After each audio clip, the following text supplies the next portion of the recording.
I have depression, but I feel like I'm stabilized. Thank God I have a good spouse, but I think it's taken its toll on our relationship. My husband was the most important person in this whole journey. Susan and I had been married 22 years before the Depression hit. She'd had a career teaching, raising 2 children, just an exuberant, active person. And then 22 years later, all of a sudden, the kids are in middle school and such, and these symptoms hit, which we didn't understand. It took a friend, a fellow clergy member of Susan's, to actually explain to her, you're going through depression, you need help, you need it now, here's what you need to do. And neither one of us knew that. Even though she's a clergy trained in the area of depression, she couldn't diagnose it in herself. And so that friend was very helpful in the first step. In the very beginning, it's quite confusing. What is happening to us? What help do we need? Who do we go to talk to? What should I do? And of course, the first inclination I have is I want to find out as much as I can. So nowadays, you get on the internet, you go to the bookstore, you read, you talk to people. At the very beginning, he wanted it to be fixed and taken care of, and read all about it, and we're going to get over this. It emerged that that was not helpful at all. I know exactly what needs to be done. You need to take your medicine, or you need to go for a walk with me, or drive to the park with me, or you need to do this. And then when Susan doesn't want to do that, it's like, but you need to do it. The doctor said to do it. We have to do it. No, I don't want to do it. And that becomes very frustrating to me, and I had to learn very quickly that it ultimately is Susan's choice. I can listen to what is needful, I can encourage her, I can support her, but ultimately she has to take the step. I just think it must be a very tough job to be supportive and trying to understand. When a spouse is dealing with depression, I think it's absolutely essential to get as many support people as possible in as many venues as possible, and as much diversity as possible. And the reason is the support obviously is the professional level, the doctors and the psychiatrists and the counselors, and that's kind of the foundation of the support and what support I can give her as a spouse. I think during many of those years that I was getting what I needed. But there were times, too, when I felt like, just affirm me, just wrap your loving arms around me, and just tell me I am someone. Lots of times there isn't anything you can do. You just need to be presence, the ministry of presence. And that was difficult. That was difficult for him to just be with me. It's surprising that you may find a support person not only in the church as a lay member, but you may find it at work as a coworker. It could be a supervisor. It could be somebody you don't even expect. It could be a hairdresser, or somebody in a club or some kind of group that you're part of. If you're in an exercise group, it might be somebody there. Support comes in many levels, from simply someone making a phone call or being an email buddy.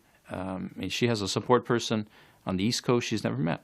I think dealing with a mental illness is certainly an education on the part of the person who has the illness, but it is also an education on the part of family members, whether it be my 2 children or whether it be my husband. It's a dynamic, changing kind of thing. We move from a time when I'm really figuring out when to protect her, when I need to literally take away the car keys because it's not appropriate for her to drive. She's a danger to herself.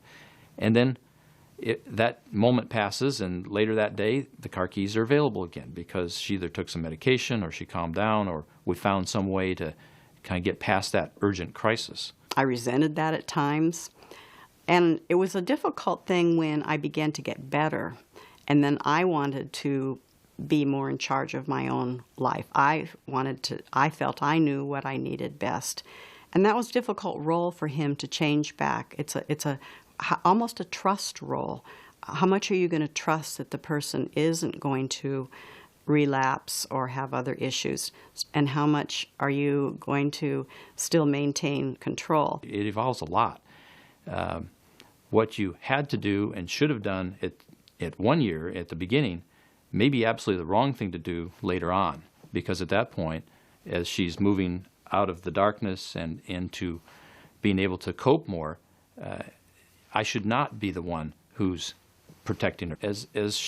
That kind of protection and caregiving changes and she begins to come out of the depression, I need to change my role. I need to be a spouse, get back to my spouse role. And getting back to my spouse role, really, it was very helpful to have a counselor to work with both of us in terms of the fact that we could disagree on something and it wouldn't send her into a deep depression. And we could argue in a healthy way and communicate in a healthy way.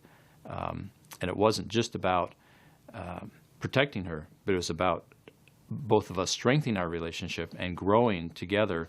I think a spouse at some point does have to find ways to separate the concern for the spouse and go on with his work. My nature is being a patient guy and also being a thoughtful person, and I was raised that way. So that turns out to be two good attributes to have if you're a caregiver, because it's really about spending time, identifying the priorities, and then taking action. And I think that's the third attribute is you really have to be aware. So much of learning about caring for a spouse is understanding what's happening with the spouse. It's communicating with the spouse. I have to learn, how do I respond to where she is? I mean, the condition she's in,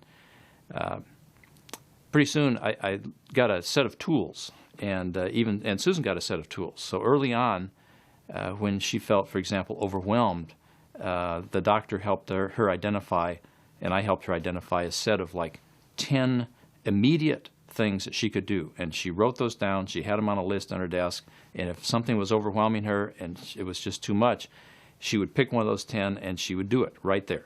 And so we learned tricks like that, or tips like that, tools like that, that responded to her need and addressed her problem. It started off that he wanted to fix me. He wanted everything to be back to the way it was. And with mental illness as a chronic illness, it's never going to be back the way it was. Did I mention persistence? This is really not for the faint-hearted in terms of quick solutions or pharmacological solutions or counseling solutions or any kind of solutions. This is really, supporting someone with depression is really a journey of patience and perseverance in terms of continually asking what is urgently needed now, what is most needful now, how can I help my spouse obtain what is most needful, what is most important for me to do at this point.